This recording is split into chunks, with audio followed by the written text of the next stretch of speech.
And it's always been kind of a wrestle with me, this passage of scripture, until I started to take seriously the three temptations of Christ. Now I see what he was getting at in the Sermon on the Mount. And I said in my article, I think the Sermon on the Mount is a response to the temptation experience.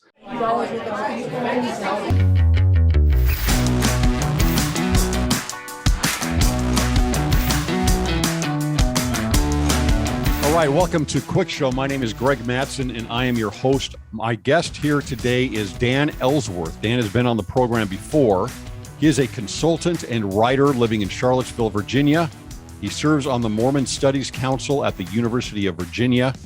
He is a contributor to Interpreter and other groups dedicated to improving Latter-day Saints' understanding of theology and scripture. Dan, the last time we spoke, I think, was on the war in heaven.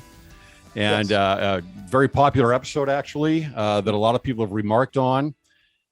This is a little bit of a continuation on that. You had a recent article, Understanding Demons, that is found at Public Square magazine. This is not a typical subject, for us to discuss. We're going to talk about demons a little bit here. Here is your opening paragraph. I want to go over this and the opening statement on this. And this is going to lay the groundwork, I think, a little bit for our discussion here today. You say popular culture often uses demonic themes for shock value, with many modern commentators denying the existence of Satan or demons outright. So a little bit of a pun here. Let me play the devil's advocate here. Come on, Dan, right? Are there really demons? I mean, hasn't this been explained away with modern science and psychology today?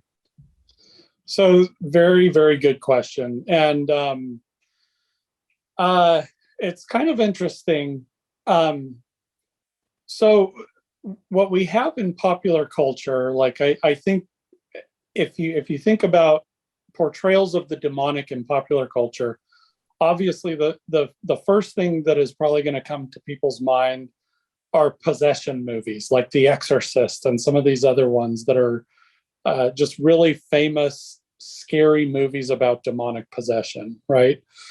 And but you also, like you mentioned, you do have people who say, well, I've never seen anything like that.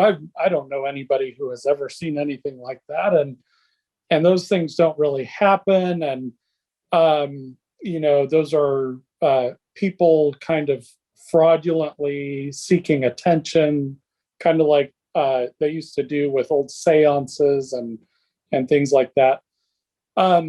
So there have been attempts to kind of explain away the demonic, and especially the phenomenon of possession. And some people will say, well, when we think of people who are possessed, it's not really possession, it's neurosis, and we don't understand what we're looking at, so we call it possession. And somebody might be bipolar or might have a severe mental illness or challenge, or kind of a drug addiction or something like that may cause them to behave in ways that aren't what we regard as normal. And so you might in our nowadays, in our time, a lot of people just want to explain those things away with naturalistic explanations like that. No, it's just mental illness, or it's epilepsy, or something like that. So I'll say, I had an experience on my mission where my companion and I had never seen an epileptic seizure before. And we were teaching a guy who had an epileptic seizure, and I thought he was possessed. I really did. And I'm embarrassed about it. Like to this day, I thought he was possessed. I had just never seen an epileptic seizure before, right? So I didn't know what that looks like. And if you don't know what it looks like, you might turn to this idea of possession. However, that said, I also really did see demonic possession on my mission on 2 occasions. Authentic demonic possession, the real thing. And now, how would you decipher that as compared to neurosis or epilepsy? So I mentioned in my article,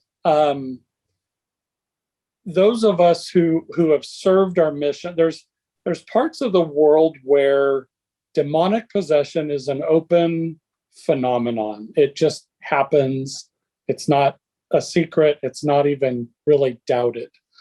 And that's different from, places like the United States where, and I mentioned in my article how the Book of Mormon says that in the last days, there will be one of Satan's tactics will be to kind of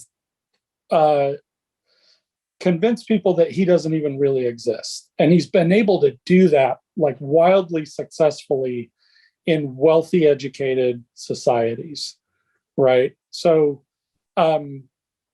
the way Satan operates is it kind of depends on where people are and what they're open to, what they're not open to. You mean geographically? Yeah, geographically and culturally and worldview and those kinds of things. If you go to Brazil and Paraguay and Africa and some other parts of the world where demonic possession is something that's completely normal, and you go to some of those places and say, oh, that doesn't exist, you are going to be ridiculed. You're going to be just viewed as like clueless, right? It's the inverse of what you see in like the United States, where a lot of people say, oh, you're clueless if you think that exists, or you're naive or whatever. So I'm not, and one thing that I said in my article is that we don't talk a lot about the details of it. We're encouraged not to talk about it a lot. And there's wisdom. There are very good reasons for that. You don't ever want people to fixate on possession, demonic possession, as kind of their gospel hobby. Wrong hobby to have. Wrong gospel hobby. Don't get into that, right? I will just say one thing though, Greg. You can't explain with psychology or psychiatry or any, kind of social scientific research or, a person being really like their voice changing or like really reacting strongly to a visual representation of Jesus hanging on the wall or, things like that. That's not epilepsy. That's not autism. That's not, and I'm not going to go into all the things that I saw and that other people saw. And you're saying it's not just weakness, right? Right. Okay. Right. So there are a lot of kind of physical and audible and visual indicators that somebody's possessed, and they don't correspond to things that you would find in the DSM, in psychology and in our psychotherapeutic kind of manuals and research. So anyway, I don't want to go any further into that. It's a real thing. It just is. We have, I don't even know how many thousands, tens of thousands, or hundreds of thousands of Latter-day Saints who have served in places where this is seen, right? And they have, witness testimony that they can offer about it, that it's a real thing.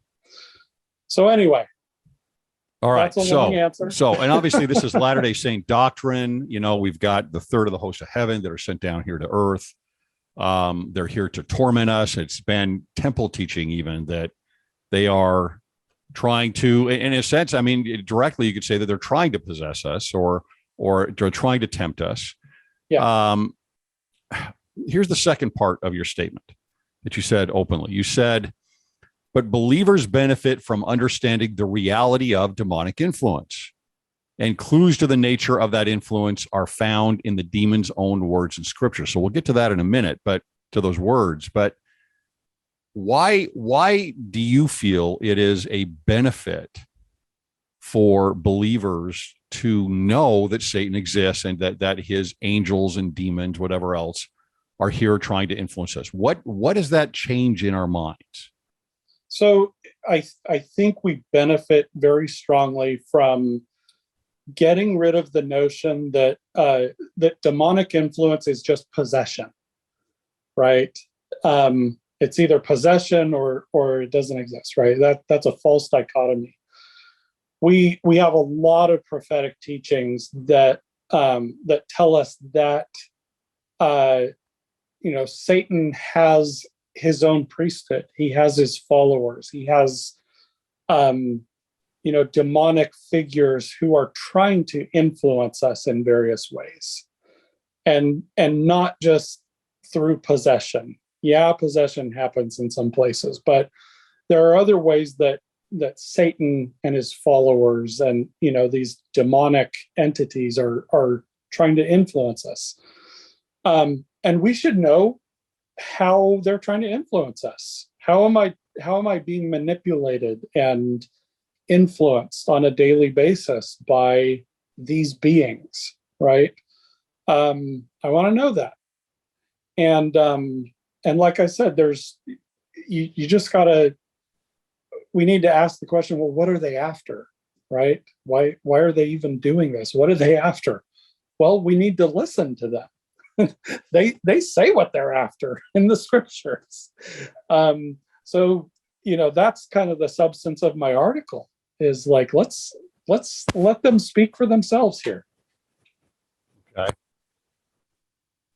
You bring up that modern Western Satan denial is informed by critical biblical scholarship, which holds that before the Babylonian exile, Satan existed in Israelite consciousness more on a conceptual level than as a commonly known figure of sacred history. So again, just summarizing that the idea of critical biblical scholarship is that the Old Testament really is written sometime at or after the exile, and that previous to that, there's no real evidence, I think is what you're driving at, saying that Satan was an actual figure until things are actually written and codified in the Old Testament sometime during or after the exile.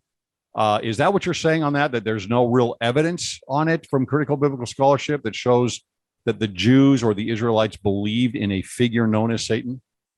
So what I'm trying to get at is, in critical biblical scholarship, obviously, they're reading the Bible and they're trying to avoid a confessional or devotional reading of the Bible. They just want to say, okay, what can we say without getting into testimony bearing or religious claims? What can we say about how people understood their religion in ancient Israel and Judah?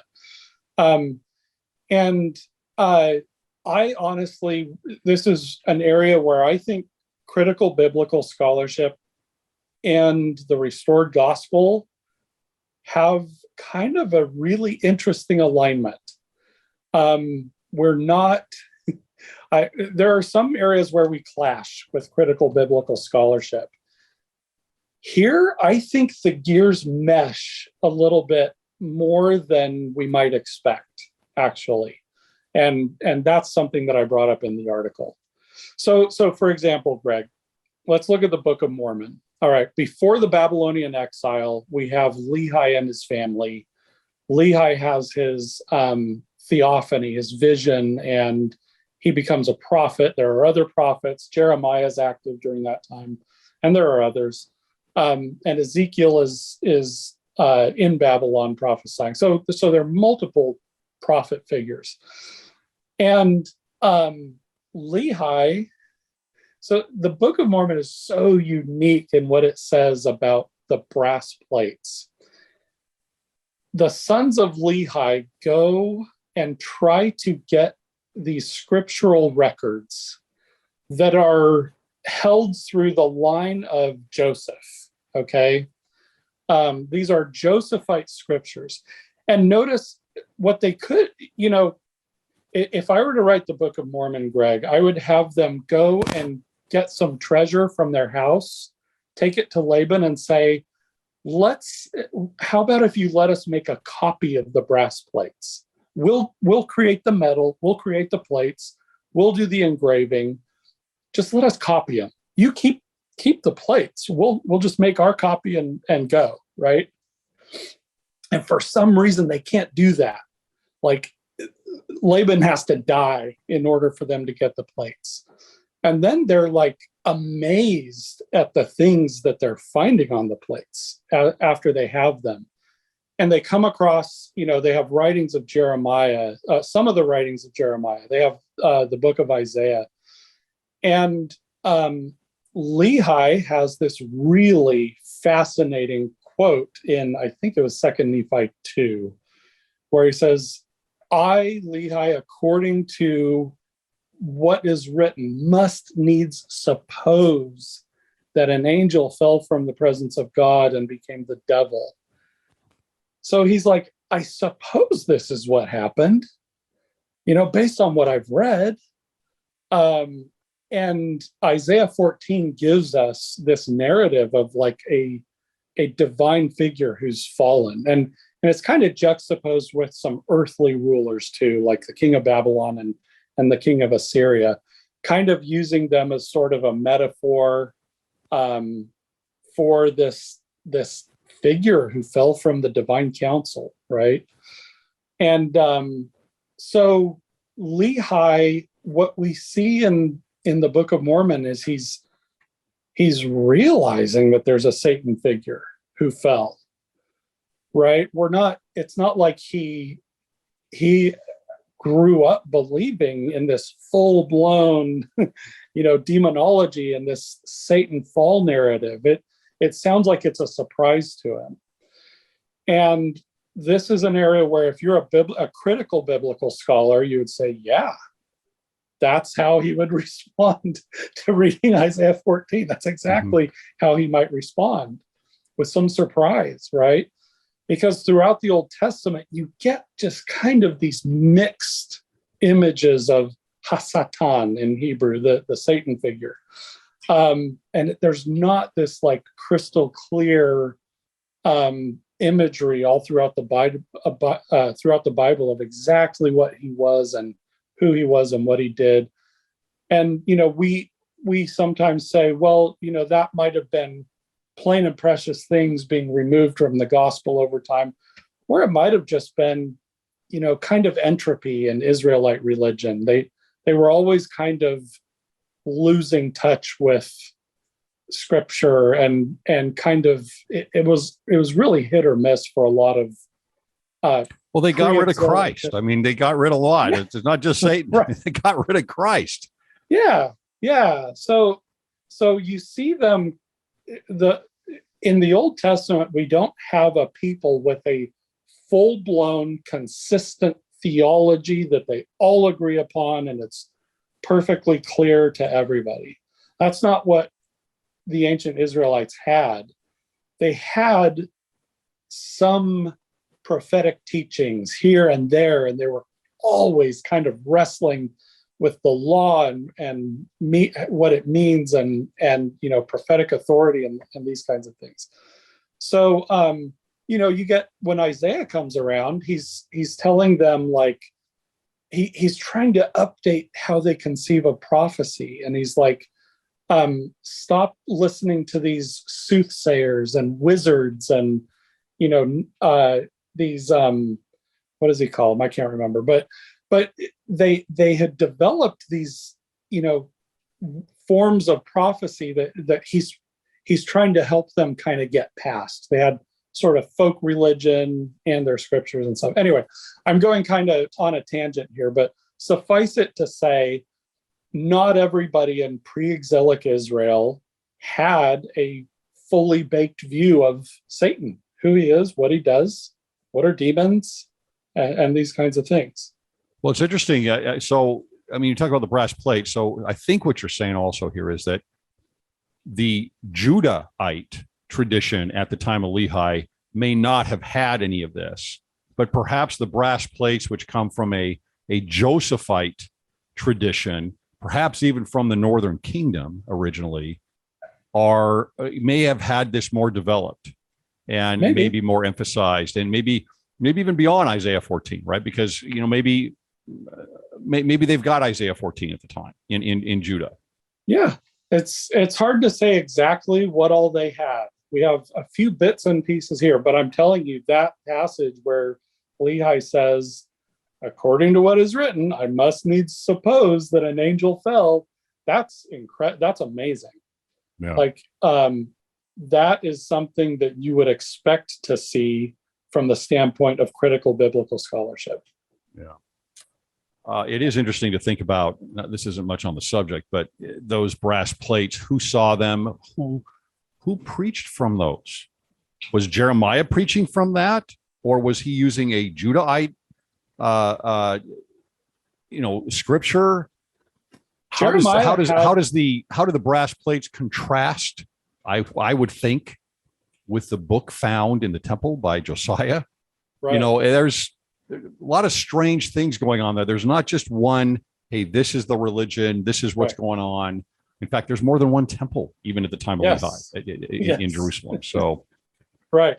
So it's complicated. Like that's what we need to understand is like, imagine, so let's imagine the Church of Jesus Christ of Latter-day Saints with everything that we have. And let's imagine we lose the ability to communicate. We don't have phones anymore. We're not in touch with Salt Lake City over the internet. Let's say like all our ability to communicate with church headquarters is wiped out. You would have divergences over time and different pockets of different kind of styles of our faith emerging over time and sort of competing views of things. And it would become kind of a mess, which is sort of what happened to the early Christian community, right? So that's what we're talking about with ancient Israel. You're looking at a people who don't have the internet, don't have email. A lot of them can't even read. So of course there's going to be this diversity in how they think about their faith. Yeah. Earth. So we need to understand this. We need to know what's going on. We need to know what the motives are, which we're about to get into here in a second. So we do need to talk about demons. Yeah, we do. And we don't need to fixate on demons, but gosh, let's have a basic understanding, right? Again, don't make this your gospel hobby. Right. It's something to be aware of. So going into the scriptures then and going into the New Testament, it is interesting. You brought up Lehi's comment in 2 Nephi 2. You also bring up later Samuel the Lamanite talking about demons, but those are, I don't know of any other references to anything like that in the Book of Mormon. So it's pretty quiet also on demonology, if you will, on these things. We seem to get much more of this in the New Testament, which is where we need to look at here. So going into the temptations of Jesus, which is a really interesting thing to look at. If you think about Jesus, we talk about his baptism and kind of that's the launching of his teaching, but it's not just his baptism in that ordinance. It's this event that he has where he goes through these temptations with Satan that seem to be not just a ploy of Satan to try and get to Jesus, but almost a launching of his doctrine that is in direct opposition to what Satan is trying to do with him at this point. And so it's kind of like, to me, I see that as in the Gospels as kind of this launch period of hey, this is what we're launching against. I see, for example, the Book of Mormon very much as a launching pad against in this reaction to what's going on in Jerusalem at the time of Lehi.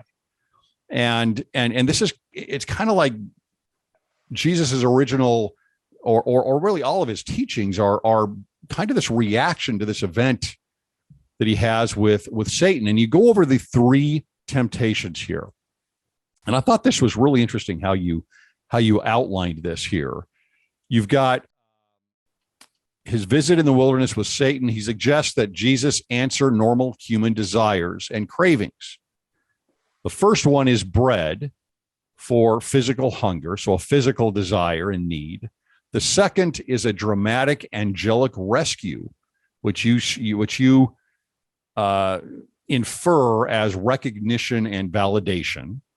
And then the third is where he will rule all, right? And he is a supreme political power broker that would allow for him to impose his will upon the world, as if he can't do that anyway. But so those are the three that you're looking at, right? You're looking at physical desire and needs, rescue for recognition and validation, and then political power on this.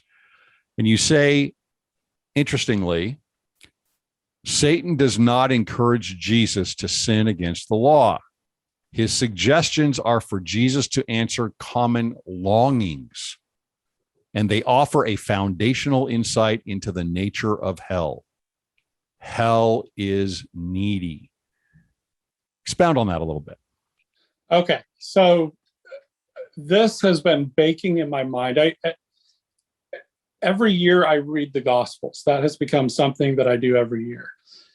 And the Sermon on the Mount, it has just always puzzled me. Like these sections of the Sermon on the Mount where he talks about consider the lilies of the field. Don't worry about tomorrow. Seek ye first the kingdom of God. You'll be taken care of. God sees the sparrows. God knows, he's saying, don't worry about tomorrow. Don't worry. You're okay. You have everything you need. You've got this loving Father in heaven. You're all right. Part of me has resisted these teachings because it's hard for me to understand. How can you tell me that I don't need anything? Like I have to feed my family and gotta provide for my family. And I've gotta, there are a lot of things actually that I need. And Jesus is telling me to not need or not fixate on my needs, right? And it's always been kind of a wrestle with me, this passage of scripture, until I started to take seriously the three temptations of Christ. Now I see what he was getting at in the Sermon on the Mount. And I said in my article, I think the Sermon on the Mount is a response to the temptation experience. That's my view. I firmly believe it is, though, because this temptation experience, he's coming to Jesus and he's saying, okay, you're fasting. Aren't you hungry? And there's nothing wrong with turning a stone into bread and eating it. It's not against the law, right? Isn't this totally normal for you to want that? And there's nothing wrong with it. It's not against the law. So go for it. You need that.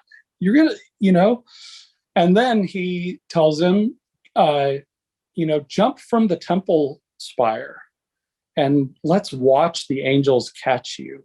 And wouldn't that be amazing? Everybody will look at that and say, here's our Messiah. There's no question anymore.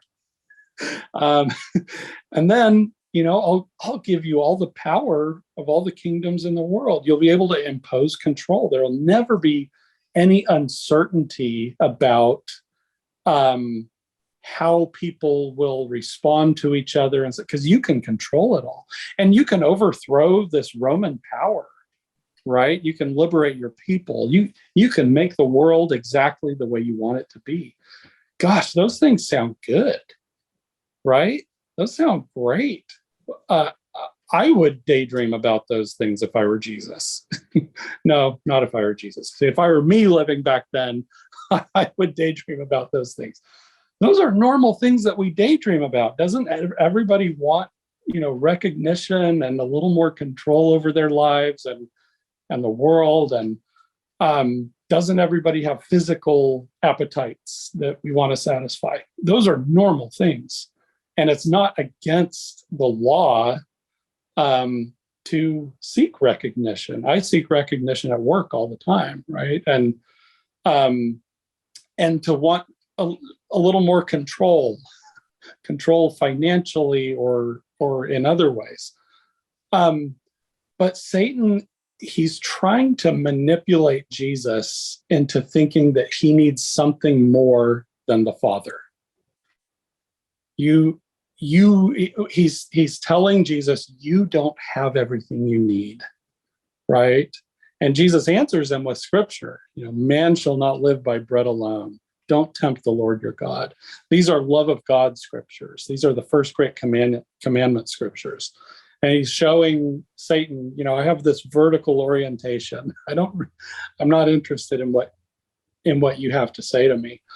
But Satan is trying to make him insecure. Jesus, you don't have enough recognition and validation. Don't you feel insecure about that? Doesn't that sadden you? Don't you feel frustrated about that? And don't you want to overthrow this Roman oppression that oppresses you and your family and your nation? Doesn't that just eat at you? The fact that all this political power is there, and why don't you exercise it, right? So he knows that if he can leave Jesus insecure and craving and needy and doubtful, then Jesus will break the law. He doesn't have to tell him to break the law. The law of Moses will be broken in all kinds of ways if Jesus becomes insecure and needy and doubtful, right? So, and that will thwart the entire plan of salvation if he can make Jesus insecure, right? So Jesus, in the Sermon on the Mount, that's where we get these teachings. Like, there are going to be so many influences in this world that are going to tell you that you need. You're not, you don't have enough recognition or power, or you've got to satisfy all your physical desires and longings and appetites. He's saying, you're actually okay without those things. You're going to be fine if you don't indulge all of those things. I promise. You've got this Father in heaven who's going to take care of you. Don't worry, right? That's the message of the Sermon on the Mount. So, just looking at a few of these here, you can see how that does fit in. Blessed are the poor in spirit, for theirs is the kingdom of heaven, not their own kingdom, right? Blessed are they that mourn, for they shall be comforted. Blessed are the meek. Blessed are they which do hunger and thirst after righteousness, not after the bread. Yeah. And then, of course, later, I am the bread of life, right? That he brings up. And so that's really interesting. I've never thought of that before. And putting the Sermon on the Mount together with the temptations of Jesus, that's a very interesting filter to run that through. Now, would you say then that, by the way, so those three things you could all fit those under pride. Yeah. Right. Because, physical, for your own body, your own glory, your own power. Right. So body, glory, and power, I guess. Is this what the war in heaven is about? Is this how much of that is pride? Because we get this view of the war in heaven as very limited, what we do receive from it. But you have the accuser, the diabolos, we know that there's something there, right? He's the accuser. He's accusing our brethren, as we're told. And I would imagine that he's trying to, in my mind, he's trying to flatten the hierarchy, except for himself.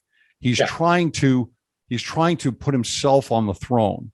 He's trying to put himself as God, not in the sense that we're emulating him through what I call a fluid hierarchy, where we're trying to humble ourselves and then rise up through a fluid hierarchy, but trying to exalt himself in this. Is this the same thing that's going on in the war in heaven? Yeah. And this is why this discussion is a continuation of our war in heaven discussion, because you get a little more of a glimpse of Satan in pre-existence. He's insecure. If he and Ezra Taft Benson's talk, Beware of Pride, was amazing. He was heavily influenced by C.S. Lewis's chapter on Pride and Mere Christianity there. And I think he adapted that and just said, okay, Latter-day Saints, we're going to do our version of this message. And but one of the things he says there is the proud are always offended by the idea of somebody being above them. Like that is so, they can't handle that because they think it minimizes them, right? If they see things in terms of hierarchies, whereas Jesus is trying to upend our view of power, right? By washing the king is washing the feet of his disciples. He's trying to turn that view of power on its head, right? But Ezra Taft Benson says the proud, it's almost like they just break out in hives at the idea that somebody might be over them in some way, whether that's ecclesiastical authority or whatever. And that's a satanic impulse. And honestly, a lot, I've felt it before, but it's a satanic impulse. This idea that being offended at the idea of any kind of authority over us. And that's why Satan said, give me thine honor. It wasn't like, hey, I'm going to do good things with it. It's, I feel invalidated if I don't have it. I feel insecure and rejected and less than unless you give it to me. Yeah. And so that would be a sin, right? It's yeah. Like, how do you, Satan, I mean, I guess that's the ultimate of pride is you can't have anything above you. Right. So he's needy, he's craving this, and he's insecure in pre-existence. And then when he comes to Jesus for the temptations, he just kind of spells it out. Like, here's how I am, and guess what? This is how you are too. And in psychology, we call that projection. Okay. So you say this in terms of a utopia on this. You say these passages provide the doctrinal basis for the social gospel, the objective of which is not to advance modern visions of utopia, but rather to enable the development of an emotional and spiritual baseline of sufficiency instead of a constant fixation on unmet basic needs. What does that mean? Okay. So there's a lot here with this one.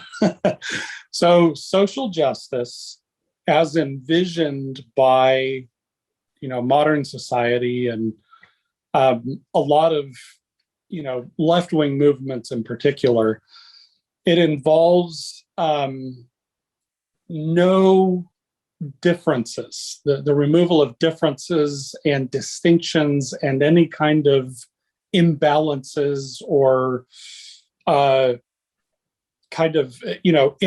we say inequalities, but the idea that somebody might have more than another person is offensive. It's kind of offensive to, it's unjust. It's perceived as unjust.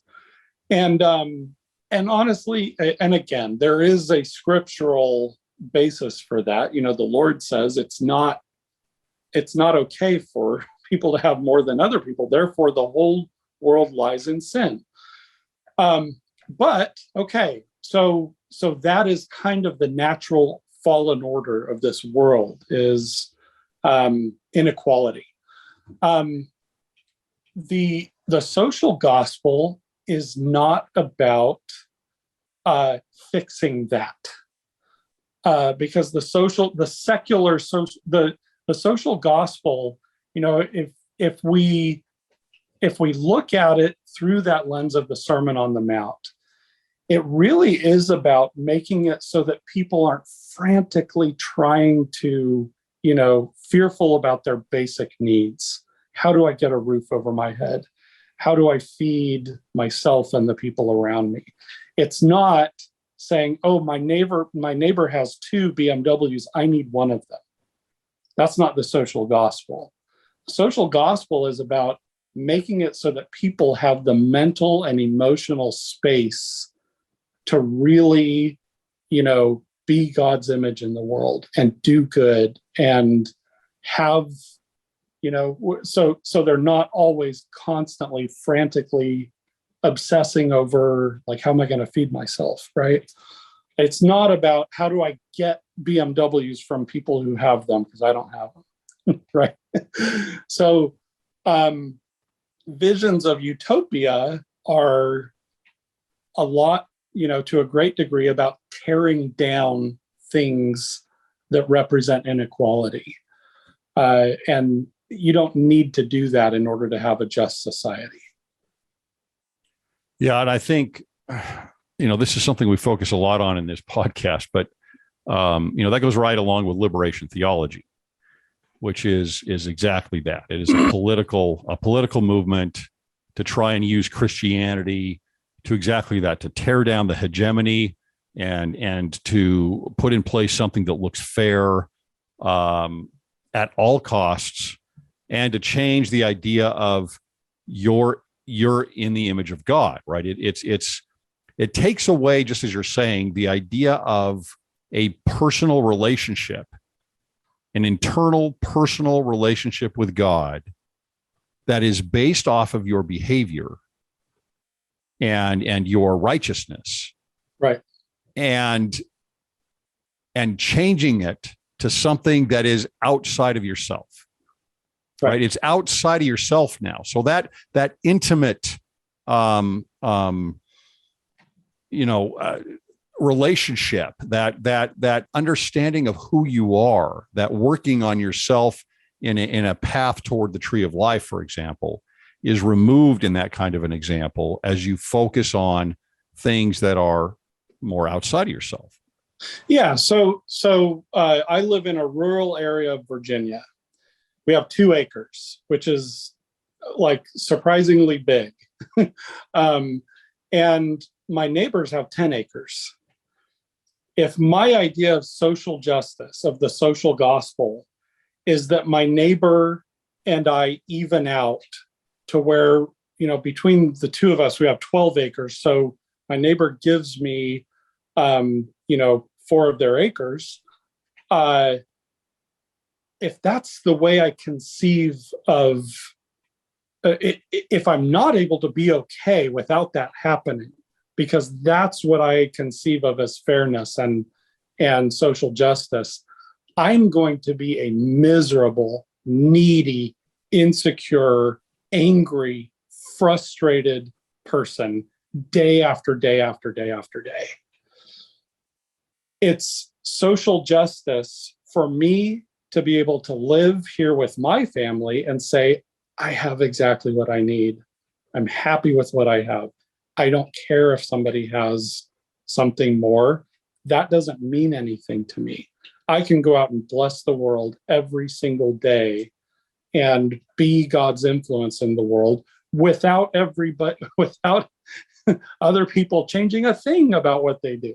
Right. But doesn't that change? I get exactly what you're saying, and I think that's obviously exactly right. But it seems to me that people then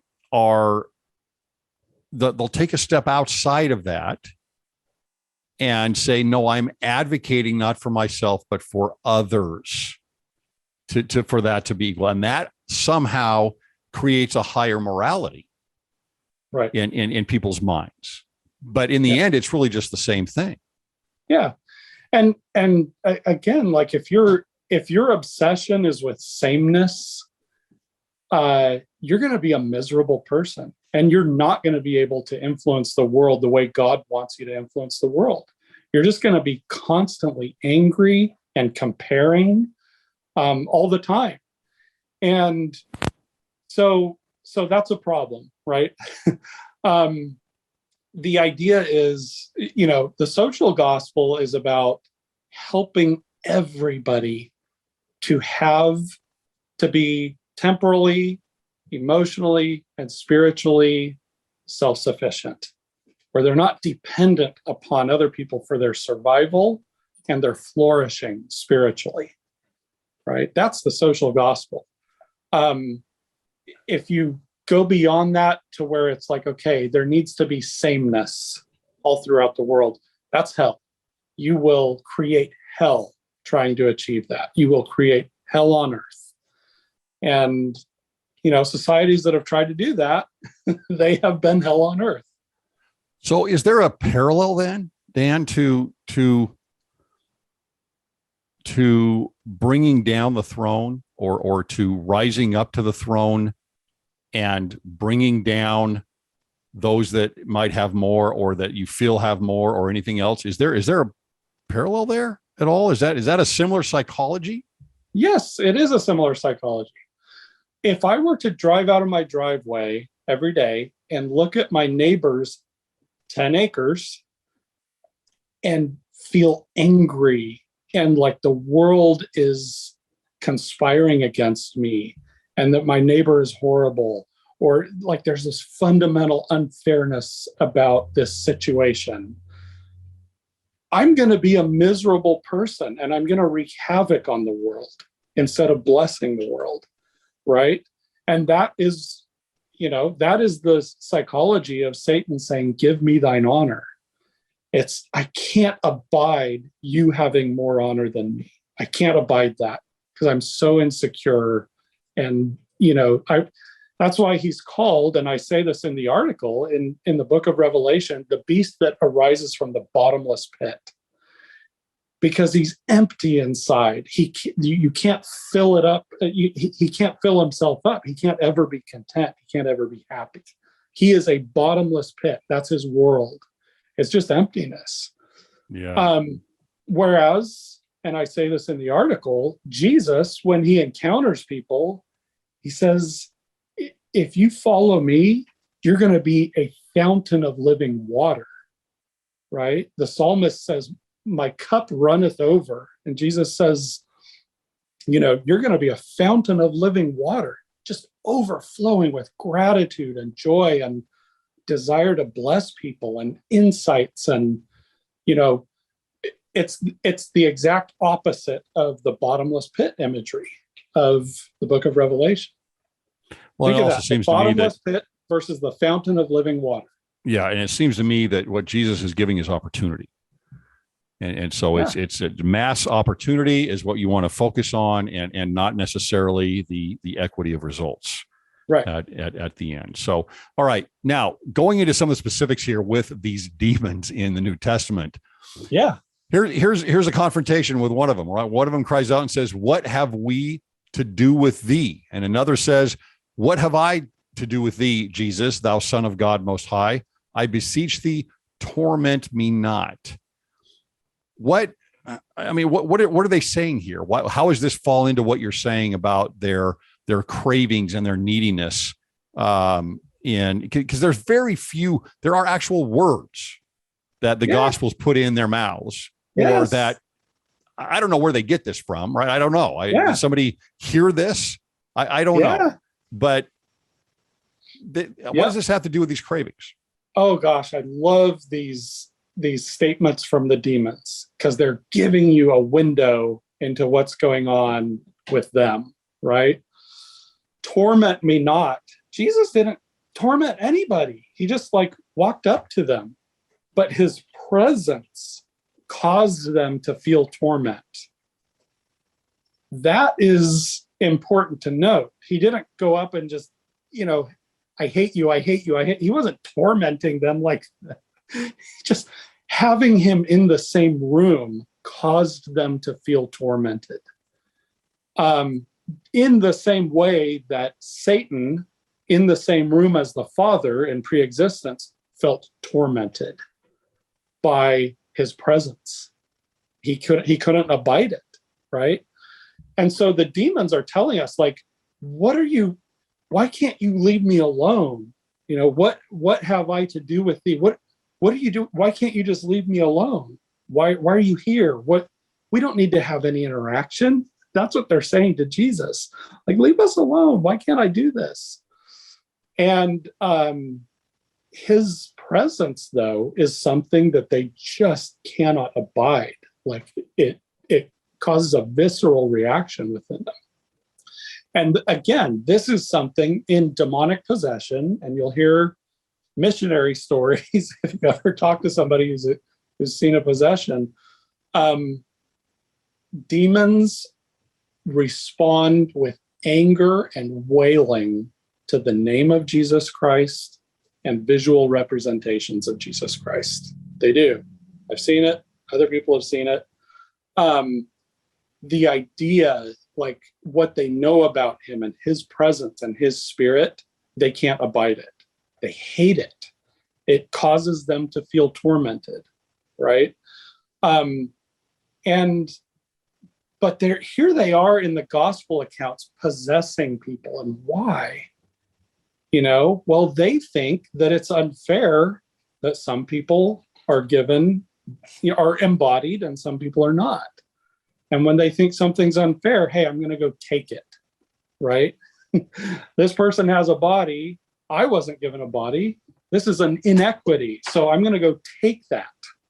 And they're going to do whatever they need to do to possess that person. Well, you say here also, Dan, you said that the inability to find happiness in doing iniquity, and we're right along the lines of what you just said, is the core maddening inner conflict that fuels demonic neediness. Yeah. So obviously, if it's, the choices that were made in the premortal life where they were not embodied, and now they want to get what they want anyway, regardless of their choices. That's kind of what you're saying, right? Yeah. So Jesus comes to them. He comes into these situations where they are possessing people. And they, in the presence of Jesus, are not able to continue their delusion that this is okay. They're not able to continue the lie that, I have a body. That's what they're trying to do, is live a lie, a delusion. I'm embodied just like anybody else. See, this is fair, And Jesus, the fact of his being in the same room with them, they're no longer able to continue in that lie and that delusion. And so they wail, they cry out. It's like this miserable experience to be in the presence of Jesus. And even in the book of Acts, we're told that, when they're casting out demons, the demons wail and cry out. It's this just the inability to continue that lie and that delusion it causes them a lot of pain. And so, that's why they leave so bitterly with all that weeping and wailing. Yeah. Now you bring up a historical figure here. You bring up Karl Marx in this, and one of his poems. You bring up a few in here, which I'm very happy to see, because there's so much influence from these individuals in our modern society. Yeah. And you have here Karl Marx, and you have a poem that he wrote. Marx, who was no friend of religion, no friend of Christianity. He says here, just a couple excerpts from lines from one of his poems. He says, "The soul's own greatness is its lofty prayer." Yeah. Right. So again, he's exalting our own self. He says, "Like unto a God I dare," not in a righteous manner, obviously, but saying more like the satanic aspirations of taking the throne. "Through that ruined realm in triumph roam. Every word is deed and fire." That's a famous line. And then he says, "And my bosom like the Maker's own." Yep. And so you can see where we were just talking about that parallelism between trying to flatten everything into a forced equity. Yeah. Goes right along with the whole idea of being of these lofty aspirations of bringing down what is above you and trying to rise above all, including very blatantly here, God. Yeah. Yeah. So Karl Marx, and a lot of people don't know this, he wrote poetry and he wrote plays. And these things are demonic. There's not a better word to characterize like the psychology in these things. It is just this loathing towards God they're full of stories of suicide and like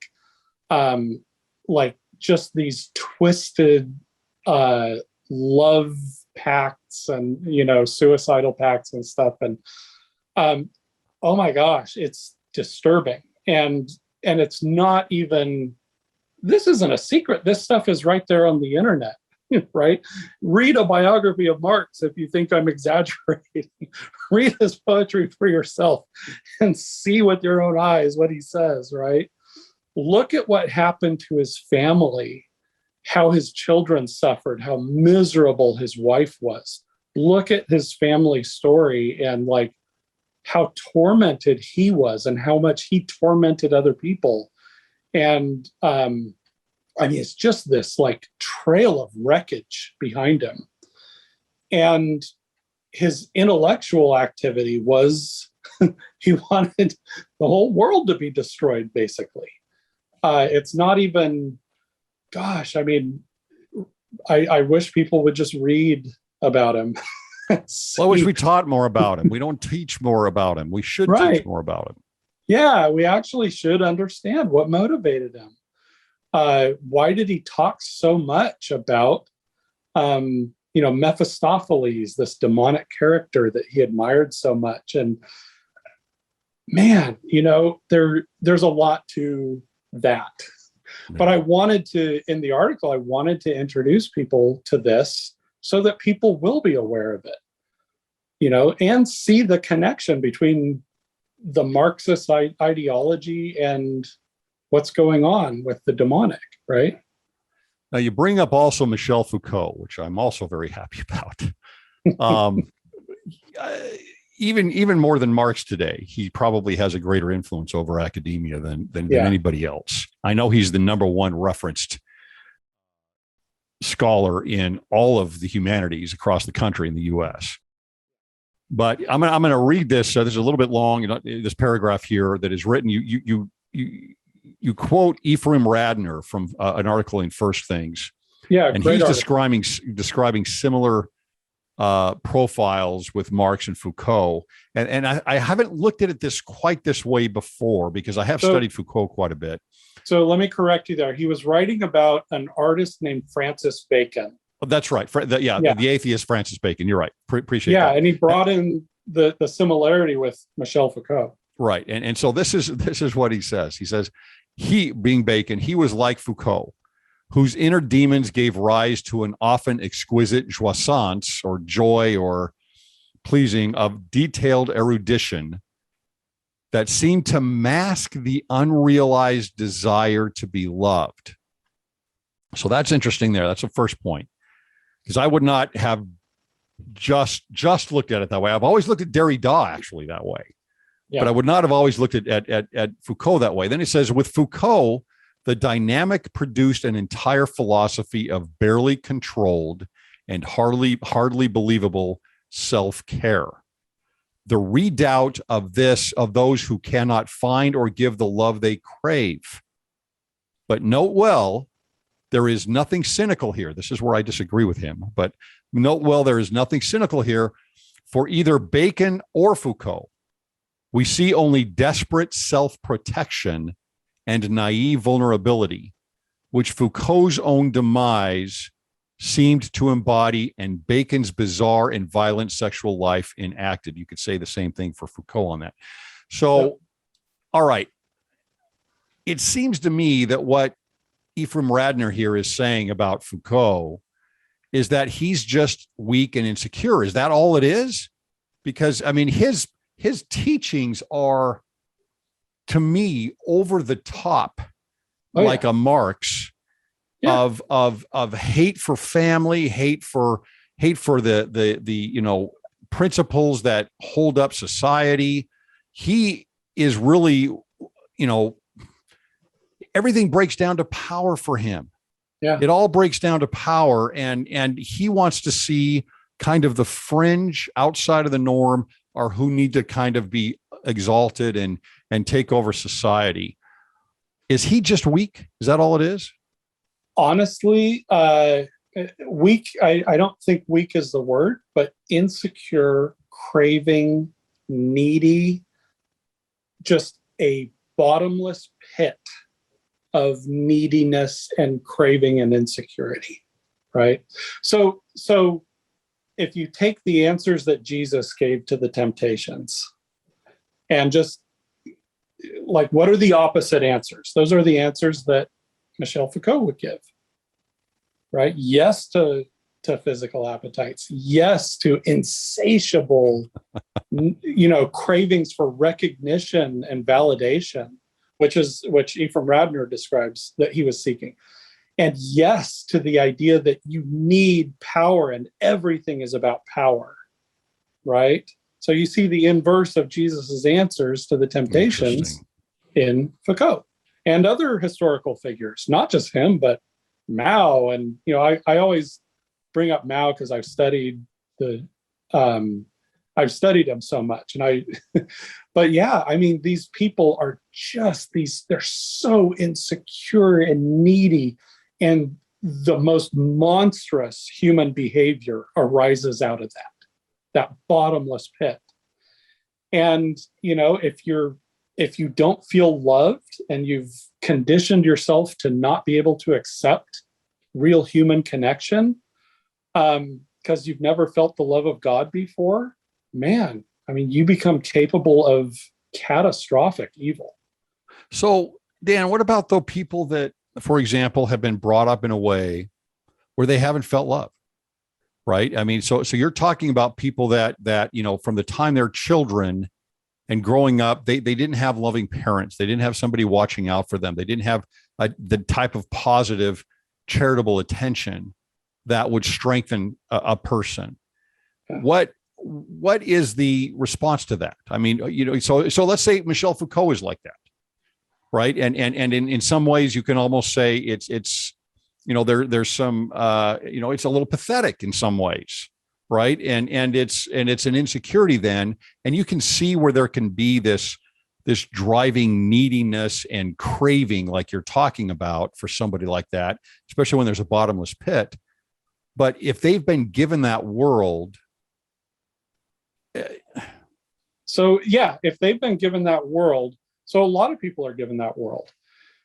The purpose of Israel, God's people, is to help the world understand that there is a loving God and help people to feel God's love. And I go to Les Miserables often, when I think about this, and you think of the hardened convict Jean Valjean,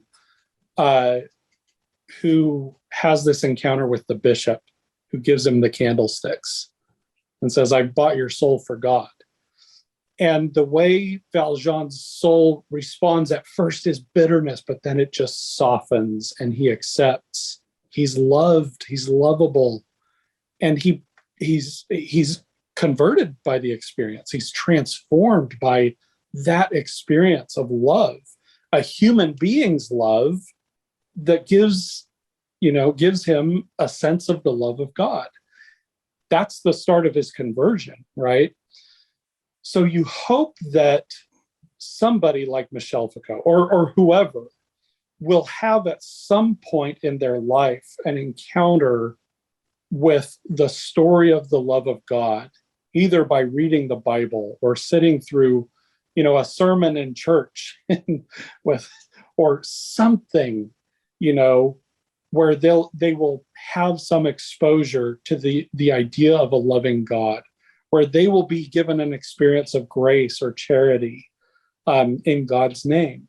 And then, the whole purpose of our existence is to have experiences and respond to them. And out of that response, we see what we really love. And so, there are a lot of people who, they grow up with a brutally difficult situation, not feeling loved. But we just hope that at some point they will be given some kind of an experience where they'll be able to see the contrast between, what they've been given and what God offers, and make a decision. So, yeah, make a decision. So that tells me that, okay, well, there's still got to be an acceptance, Yeah. Right. I mean, you would have to have an acceptance of that love, and an acceptance of that love would be anti-demonic then. Yes, it would. There's nothing. Gosh, I mean, I wish people could understand this. And Hollywood does us such a disfavor by, portraying the demonic only in terms of possession and an exorcism, right? If you walk around Eeriness. They portray it this way that nobody can even relate to. But if you walk around filled with the love of God, demons don't want to be around you because it torments them. That quality of soul torments a demon. So it's like having this, you're radiating love of God out into the world. Man, that's the way. You don't need to hire an exorcist unless there's an authentic case of possession, and you might need to, like if you're a church member, we won't talk too much about that, but call the bishop or the elders quorum present or so. I don't even know that you need the priesthood to perform an exorcism. I'm not even. Yeah, I'm trying to think if I've seen that in the manuals. Yeah, it's not in the manuals. I honestly doubt if I don't think it's a priesthood ordinance. Yeah. But again, just live with the love of God, radiate that out into the world, and demons will hate your presence. They cannot abide it. It's so uncomfortable to them. Something that I thought of as I read your article, and you and I've talked before about the accuser and Diabolos and Revelation 12 and all that. But I was thinking about, I think it's something that you wrote in your article. I couldn't find it again here, but it has something to do with critiquing. And it might have been Marx, in fact, that you wrote this about, but you're talking about. It was Marx. It was Marx? Yeah. Yeah. Okay. So you were talking about his critique of society, basically, and specifically his critique of religion. Yeah. Is what you said on here. But what? Go ahead. He said the criticism of religion is the beginning of all criticism. Yes. And everything needs to be criticized. Yeah. And we got to start with religion. Yeah. Okay. So critical, right? Critical is a very important word. He borrows it from Kant, not that Kant was Marxian or anything, but he's borrowing from Kant. He goes on to critical theory, critical race theory. This is academia today in many cases. It's critical. It is, you have something similar, especially in language with Derrida's deconstruction.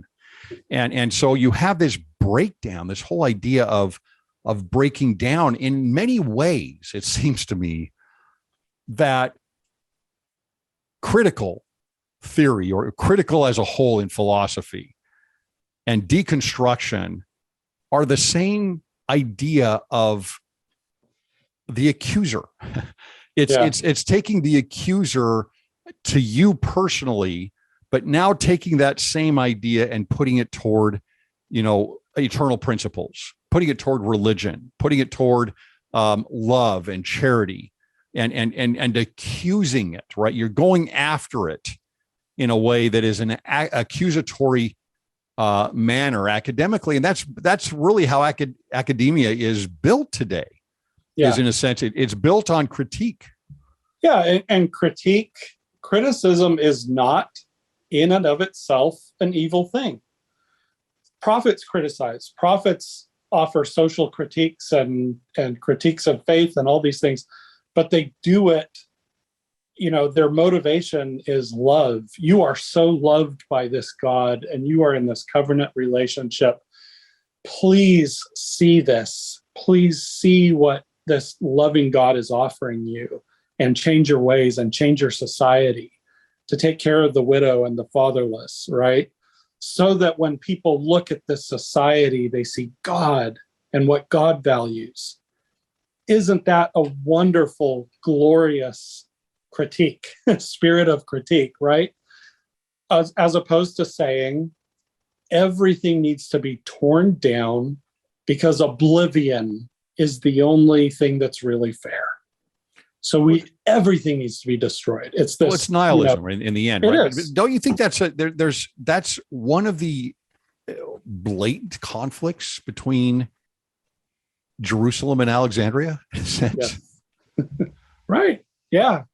If you're not critiquing with an eye toward redemption, then it's not Christian critique. And if it's not Christian critique, it's going to tend toward the demonic. I don't know. I mean, I need to be blunt. That's where it tends. Yeah.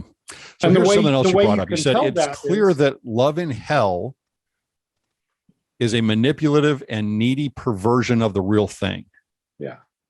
It is what we usually refer to as codependency, which Latter-day Saint authors Jennifer Roach and Nick Galetti, who I've interviewed, describe as a type of dysfunctional helping relationship where one person supports or enables another person's poor mental health, immaturity, irresponsibility, or underachievement by removing or fixing the consequences others experience. What is, you're equating a perversion of love and charity with codependency. How do those work together? So I derive a lot of my thinking on this from C.S. Lewis. C.S. Lewis, his book, The Great Divorce, incredible. Like I think it should be on every Latter-day Saint bookshelf or Kindle. The Great Divorce is magnificent. And it's an imaginary story, but I think it's actually an inspired imaginary story of a busload of people from hell who are transported to heaven. And they're kind of ministered to. And when I think of this, I think of the language in Doctrine and Covenants where it talks about ministration between kingdoms, right? And so they're ministered to by people in heaven. And the people in heaven they're heavenly people are described in The Great Divorce as they're not needy. They're just like overflowing with light and love and joy. They're not needy at all. But you have, this situation where like a needy, hellish spouse comes and meets his wife in heaven. And she's like, I don't need you. Like, I love you, but I don't need you. And him hearing that she doesn't need him is the most painful thing for him. I need to be needed, right? It's not okay to just to be loved. I need to be needed.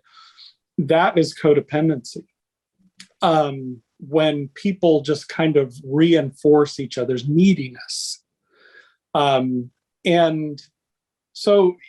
it's evil. A lot of really horrible, evil behaviors arise out of codependency. And the reason why it's so diabolical is because people who are behaving in codependent ways think they're being nice, actually. Oh gosh, I'm going to give you more heroin because you need it so bad, right? And look at you, you're demanding it. I can see that you need it, and I want to relieve this pain that you feel right now. So here's some more heroin. So that's an extreme example. No, but it's very appropriate. I mean, yeah, that's enabling. So if there's an enabler and a bad behavior and they feed off each other, that's codependency. Well, I do a number of episodes on therapy here. And so this is my concern about that industry, actually, is its move. I mean, you pull up Psychology Today right now and you look at what their articles are. They're moving right into enabling. That's exactly what they're doing. And I'm no therapist. I'm not, I have zero experience, no accreditation, nothing. Right. But it's not hard to see where that industry is going right now in terms of that exact thing of looking to enable that craving, right? That neediness to some degree. Yeah. And so therapy is it can be, not always, but it can be a counterfeit to conversion. So when it's a counterfeit to conversion, therapy becomes the goal. I'm righteous because I'm in therapy, right? I'm good because I'm in therapy. and I'm discovering about myself and I'm being validated, which is a good thing, right? That's the counterfeit of conversion. Whereas conversion is, I'm coming to know God. And one of the ways you can tell I'm coming to know God is I need less and less of everything every day, because I just feel so blessed, so joyful. I'm overflowing with gratitude. And that can be the attitude of a person who's living in a hut somewhere, a joyful, radiant abundance, right? That's what comes with conversion. So therapy, it's not always. I recommend good therapy to everybody. I really do. Sure. But when it is in the service of evil, it is codependent. It is creating people who are more and more needy, as opposed to being, like the psalmist said in Psalm 23, I'm a cup that runs over. I'm a fountain of living water, right? So you end the article by saying the bottomless pit from which Satan emerges is an empty abyss of craving, neediness, and insecurity. How do we avoid those cravings and that neediness and that insecurity? So I always refer people to Ezra Taft Benson's talk, Beware of Pride, where he says, if you love God and you serve him and you do these things, you will have all the self-esteem you need. And I've found that to be true in my life. So I know a little bit about hell. I've been there. I think a lot of us have tasted hell. Times in our lives where we've been insecure, needy, and just, angry and whatever, right? A lot of us know that. A lot of us know hell. We've got to get it out of our minds that hell is a place that I go to if I do bad things. Hell is something we experience now. And heaven is also something we can experience now, right? So, but Ezra Taft Benson, in that talk, Beware of Pride, he talks about how to gain self-esteem. And I love his prescription. He also has that famous quote where he says, those who turn their lives over to God will find their opportunities increased, blessings poured out. He'll raise up friends. You'll have a life of abundance. And you don't have to be spectacularly wealthy to have a life of just, wow, I have so much abundance. I'm so full of gratitude, right? So that's the opposite of hell, is this feeling of abundance and gratitude, being a fountain of living water. Yeah, appreciate that. Any last words that we didn't get to? So I'll just add, there is an important paragraph in the article where I say that church can be a place where the temptations of Christ are indulged. So if I walk in the doors of church and I'm starved for recognition, or I'm a control freak, I want power, right? Or I'm looking to indulge my physical appetites, I'm going to bring hell to church. I'm going to cause hell in my congregation. So that is important to understand, whereas people who are in heaven, they walk through the doors of church and it's like, how can I bless everybody here today? What can I do to lift somebody? What can I do to help somebody feel the love of God that I feel, right? That's bringing heaven to church, and that's increasing heaven. Okay. So anyway, that's kind of a shocking paragraph in the article, but I think it's an important one. No, I think that's important. In that episode we did on, or I did on codependency, that was a big focus of it, right? It is people being codependent in church. Yes. And that's a problem. That could be a problem. So really appreciate your words, Dan. The article is Understanding Demons. It is at Public Square Magazine. I would also recommend that people go back and read those temptations of Jesus and that event, along with the reaction, as you say, Dan, in the Sermon on the Mount. So you just read that a little bit differently, I think, if you put those two together. It's Great insight. Appreciate your time. Very good. Thank you, Greg.